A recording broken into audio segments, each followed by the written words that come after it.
చంద్రబాబు నాయుడు గారు, పవన్ కళ్యాణ్ గారు వీళ్ళు లేకపోతే మోడీ గారు ప్రభుత్వమే ఉండదు అని పెద్దలందరూ చెప్తూ ఉంటారు అధ్యక్ష. ఎవరు చెప్పారు అధ్యక్ష? అది ఎవరు చెప్పారు? ఎవరు చెప్పారమ్మా? ఎవరు చెప్పారు తల్లి?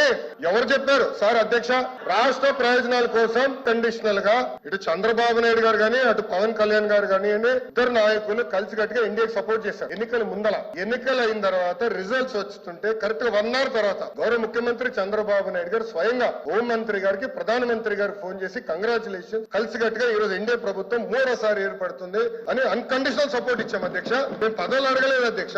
రాష్ట్రం నిధులు ఇవ్వండి, రాష్ట్రాన్ని కాపాడండి. ఇవాళ ఎత్తేసింది, చాలా ఆర్థిక ఇబ్బందులు ఉంది, గత ప్రభుత్వం చేతకంతనం వల్ల ఇబ్బంది పడుతున్నాం, మీరు ఆదుకోండి అని చెప్తే రైల్వే జోన్ తీసుకొచ్చా అధ్యక్ష, విశాఖ ఉక్కుని కాపాడే అధ్యక్ష, అమరావతిని నిధులకి తీసుకొచ్చా అధ్యక్ష, పోలవరంకి నిధులు తీసుకొచ్చా అధ్యక్ష. ఈ రోజు మన ప్రభుత్వానికి ఉన్న చిత్తశుద్ధి అధ్యక్ష. మేము ఎక్కడ చెప్పలేదు అధ్యక్ష. దయచేసి మేడం గారు విత్డ్రా దట్ పాయింట్. మేము ఒప్పుకోవట్లేదు అధ్యక్ష. అది మటుకు ఏదో మేము సపోర్ట్ చేయకపోతే మేము ఎక్కడో చెప్పినట్లు ఇది సత్య దూరం అధ్యక్ష. మేడం గారు విత్డ్రా దట్ పాయింట్ అధ్యక్ష. ఇది చాలా సీరియస్ గా మేము తీసుకుంటాం అధ్యక్ష.